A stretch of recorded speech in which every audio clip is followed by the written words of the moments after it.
Jai Guru, and welcome to this beautiful retreat.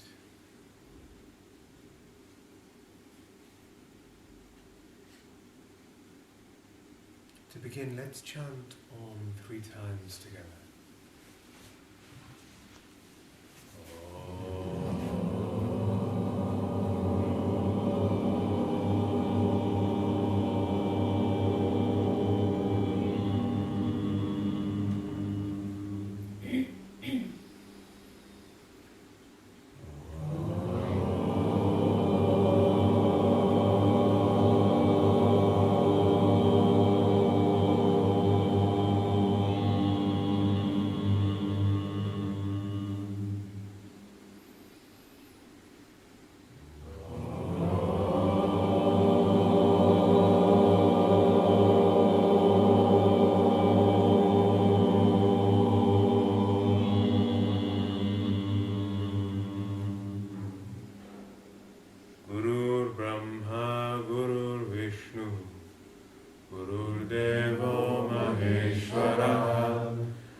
To all-pervading divinity, smiling at us behind all of creation. I bow to the beautiful masters of the Kriya Yoga lineage. I bow to my own beloved Guru, Baba Prajnananandji. I bow to the saints and sages of all places and all times and all traditions. And I bow to all of you, living presence of Sri Gurudev.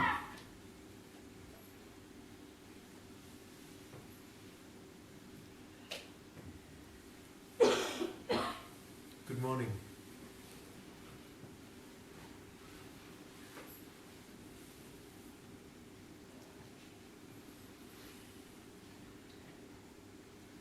Lahiri Baba said in his 5 injunctions on Kriya Yoga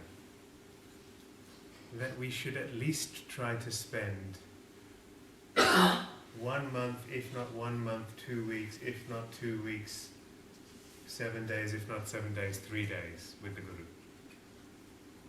Staying away from family and being in the presence of our Master. So we've got 3 days in the presence of our Master. How wonderful.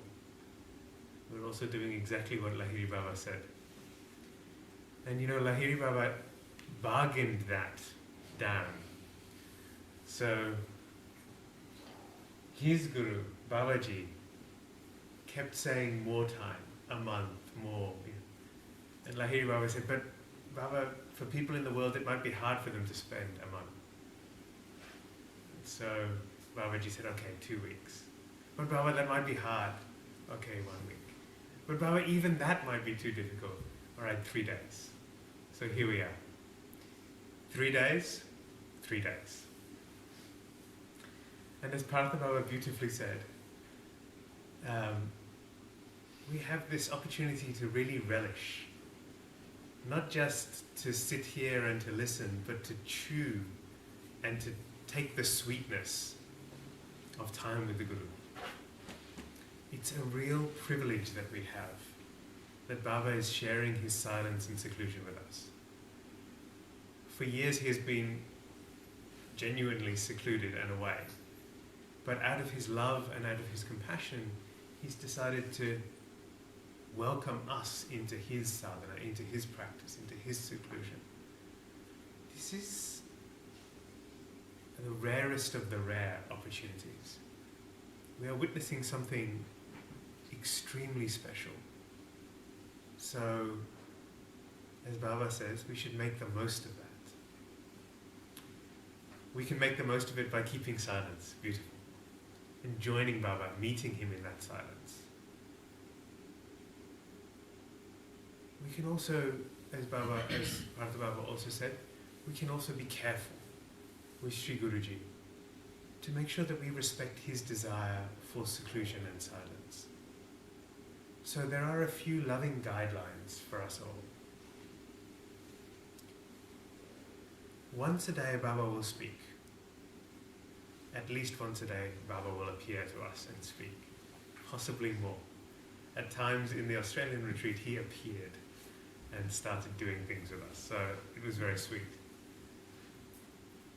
And at least once a day, we will all have the opportunity to bow to him. He will walk around, or he will sit here, or there'll be that opportunity, because we devotees love to touch the feet of the Master. So if you like, if you feel moved to do that, there'll be an opportunity every day to do that. So don't worry. But Baba will also, he'll walk from time to time for exercise. When Baba is walking, please, my humble request to you is not to interrupt him. So just keep your distance, and if you want to bow from a distance, you bow from a distance. But don't stop him. Don't run to him and crowd him. Let him go on his way. His love is always with you, and whether or not he's moving or not, whether or not you're moving or not. But just, if he goes out walking, if you see him outside of these times, you can bow to him, you can bow from your place, you can bow from distance, but not to stop him, please. Just a humble request. Also, another request is, we will have an opportunity for question and answer during this retreat. So our loving organizers will find a box or something to put your written questions in. You're keeping silent, so you can't ask the questions. Baba's keeping silent, so what he'll do is he'll sit here at the end of the day. We've seen it before, those who have been to retreats, and he'll answer those questions. So please, humbly, just to minimize, not to be giving him long letters and so on and so forth. If you have questions that burn, you can ask them. Otherwise, find him inside and ask him those questions. Be in his presence. Feel him. When writing questions to Baba, a couple of little guidelines. Number one, nothing upsets Baba more than wastefulness. So write on a piece of paper, not to give a large piece of paper with a lot of blank space. Tear out your question and fold it and you can put it. Second is, please don't write too small, because at night, in the evening, the light may not be so great and Baba reading it is a little tricky. So write such in a clear way so he can read. And finally, Baba often jokes, oh, this is not a question, this is a letter. So not to write a letter, just to write a question. So some small guidelines to make it go nicely and to make sure that Baba can get through as many of the questions as are here. Is it clear? Good. I was saying at the non-residential program that many of you were at, that I haven't been, the last time I came to New Zealand was probably about 7 years ago, and I came to a retreat. And it was such a sweet retreat. The people that I met there have become part of my life in a very special way. And so I myself, apart from the fact that we're getting to spend time with Baba, I'm so excited to spend time with you all as well. So thank you for welcoming me and welcoming Swamiji. It's really wonderful to be together again. The non-residential program was so beautiful, brings a tear to the eye even to think about it, and I have no doubt it will all be the same in this. We'll have bhajans in the evening, we'll talk about God, we'll think about God, we'll be in the presence of our Master. It really doesn't get very much better than that, so we'll enjoy ourselves.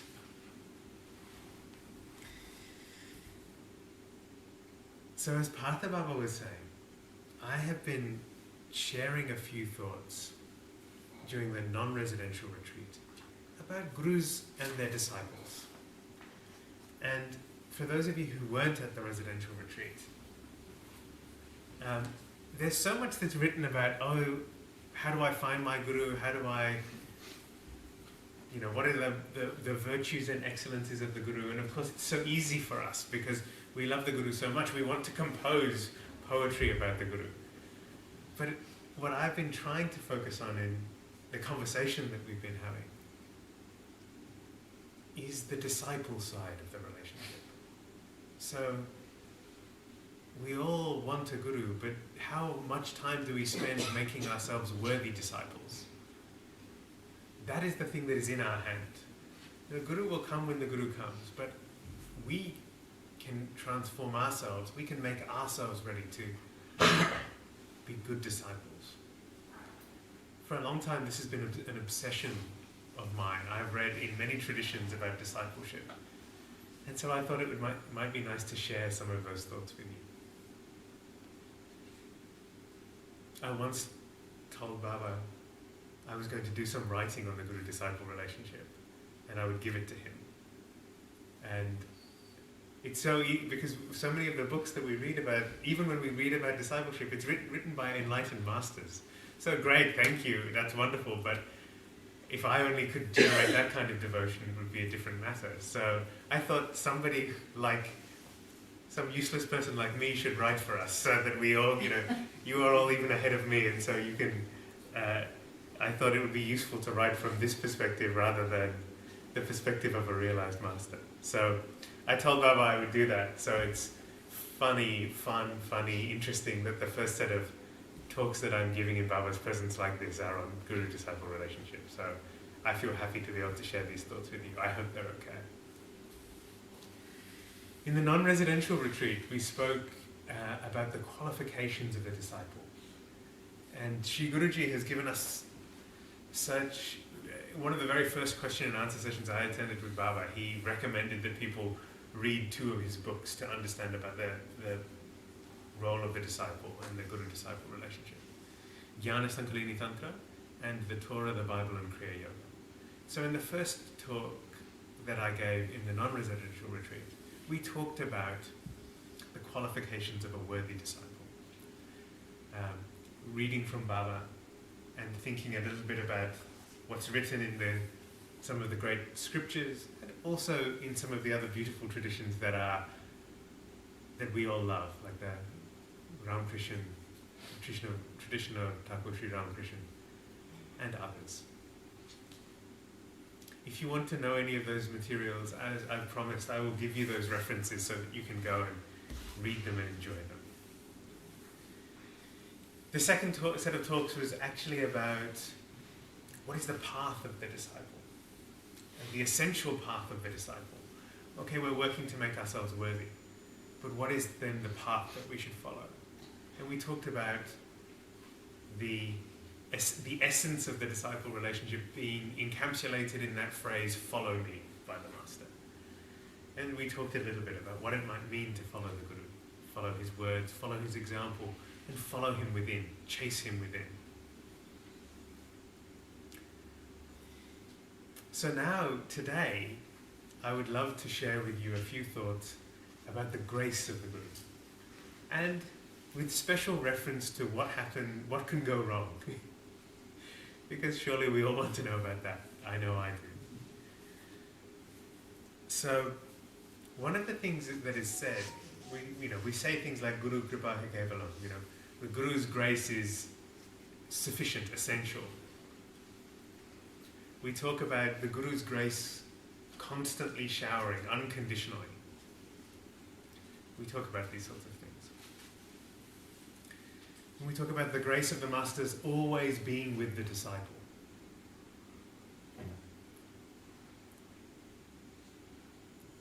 So when we understand the word grace, in Sanskrit the word grace is kripa. And Gurudev had a beautiful explanation of kripa. He would say, kripa is made of 2 syllables. Kri, like kriya, action, you do. Pa, you get. So grace is you do, you get. So we don't just sit there, oh Guru give, oh Guru give, oh Guru give, please give me, give me, give me, give me. No.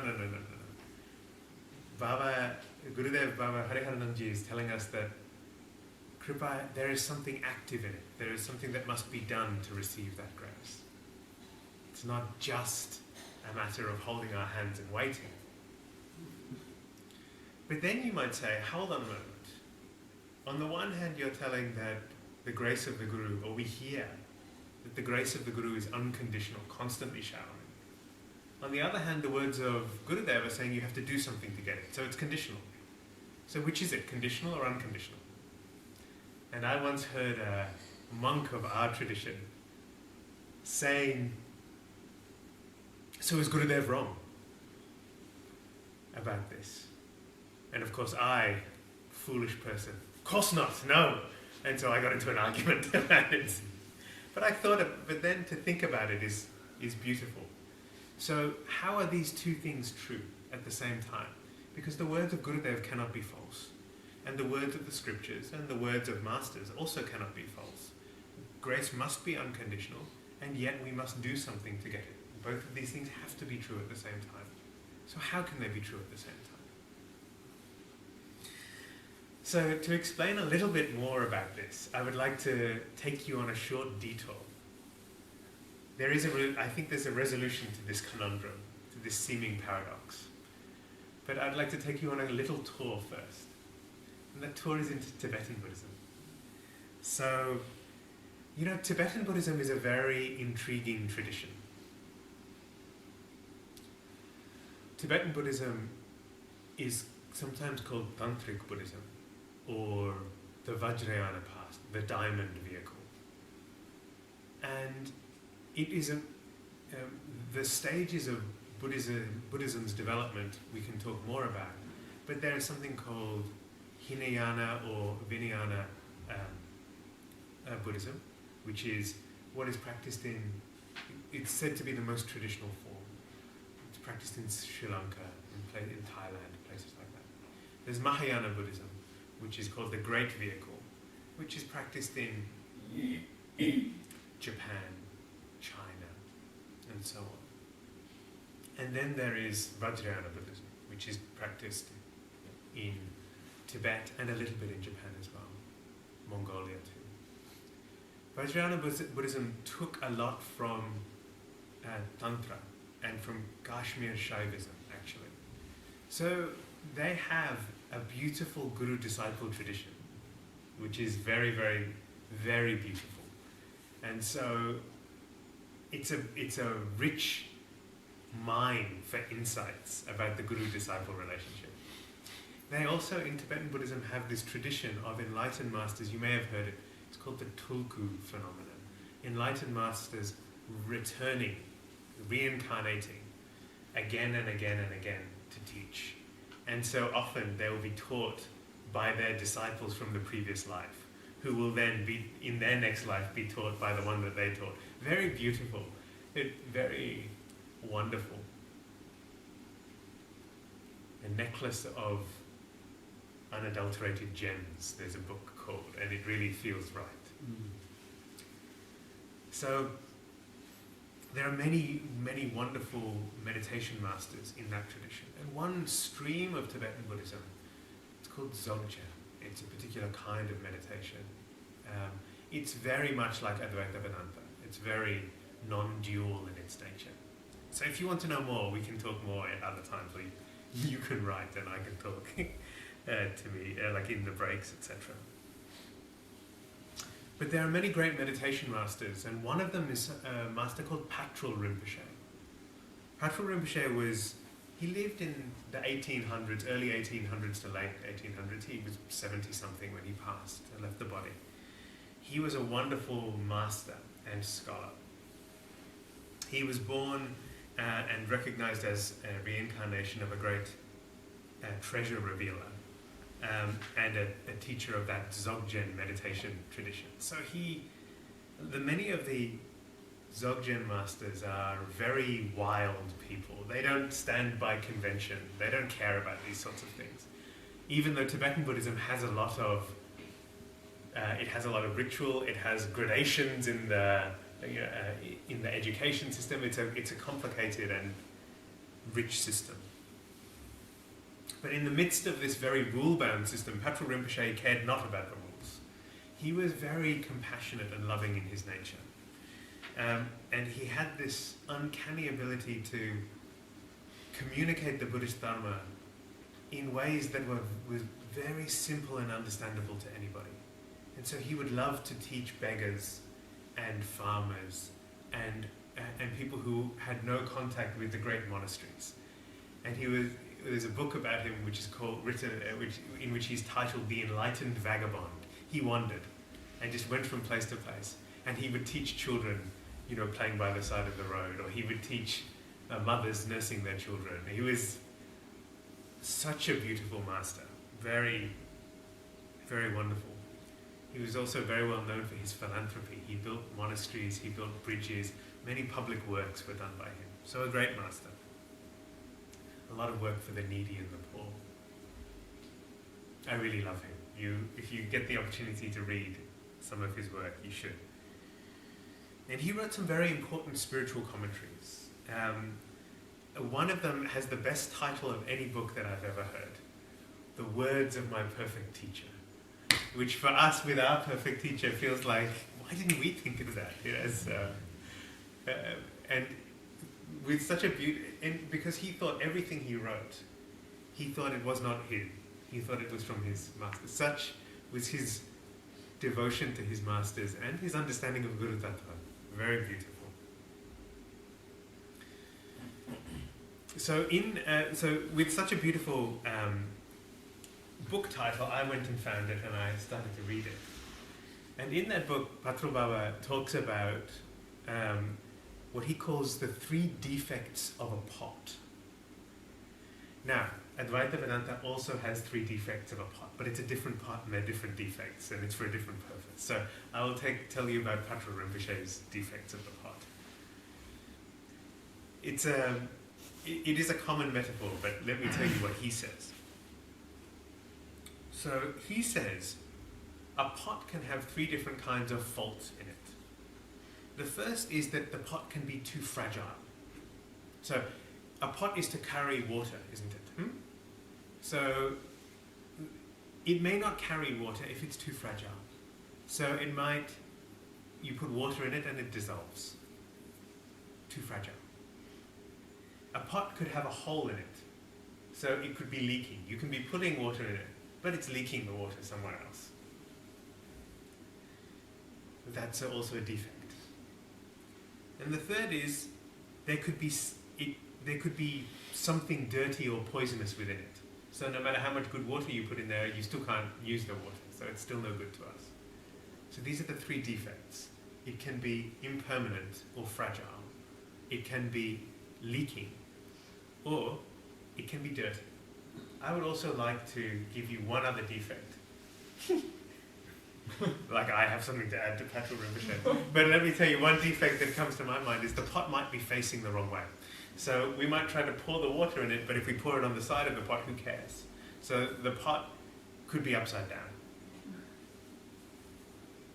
I'm sure I've heard this is not my thought. Somewhere it's come to me. It's not some other person who's thought it, not me. So Patru Rinpoche's 3 defects, let's make it 4 defects.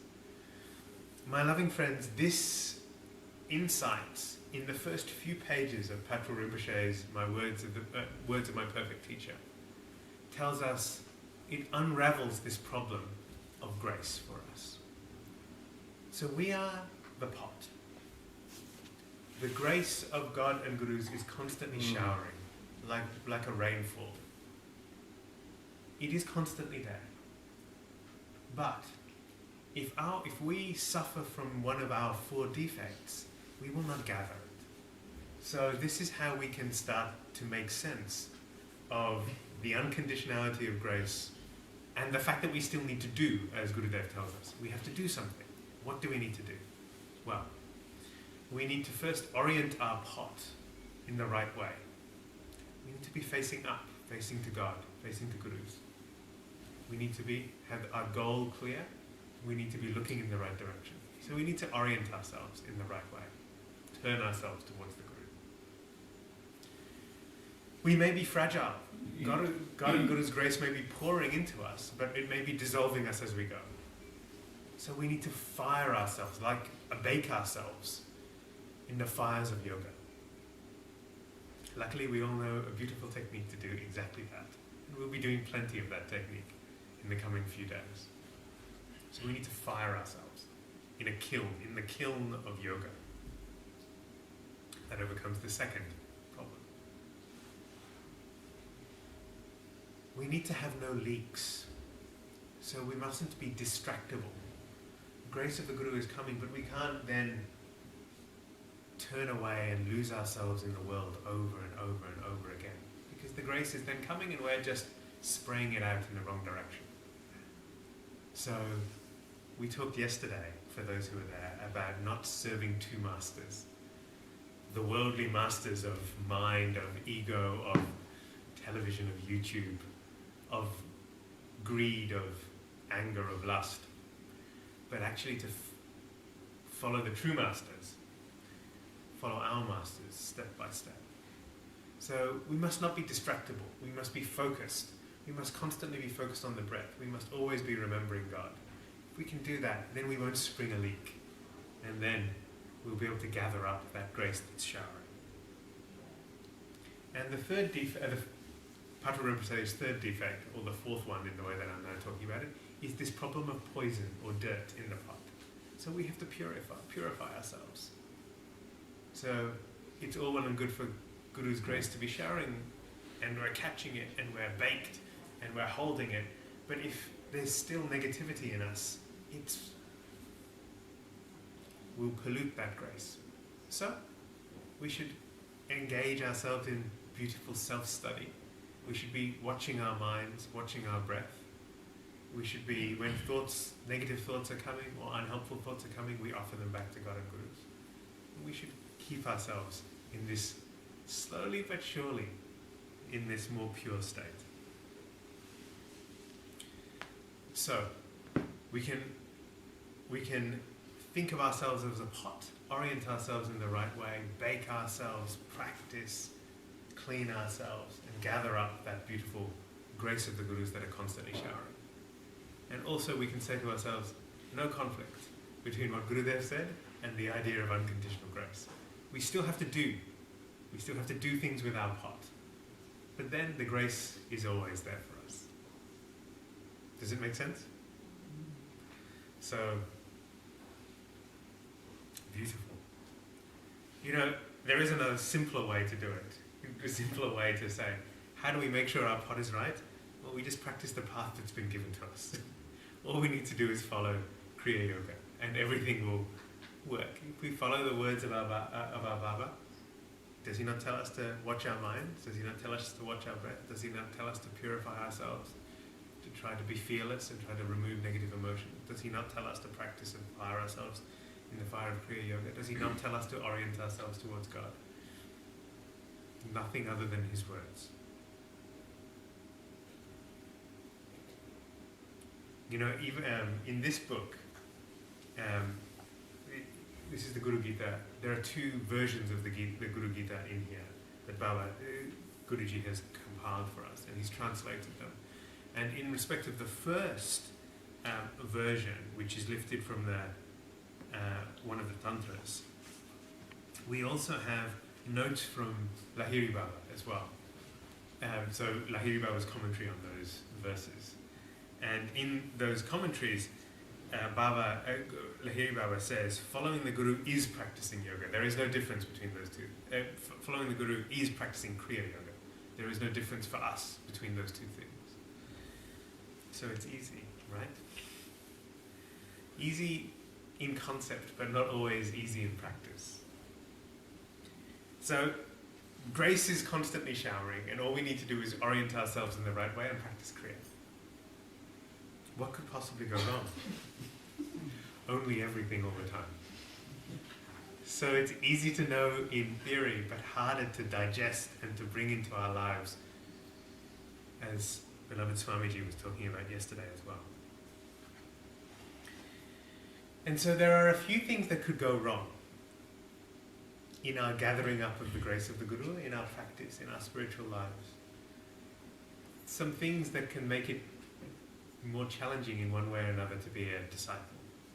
And so I thought we shouldn't leave the topic of gurus and disciples without thinking a little bit about what are the things that could go wrong and what might we want to try to do about them. So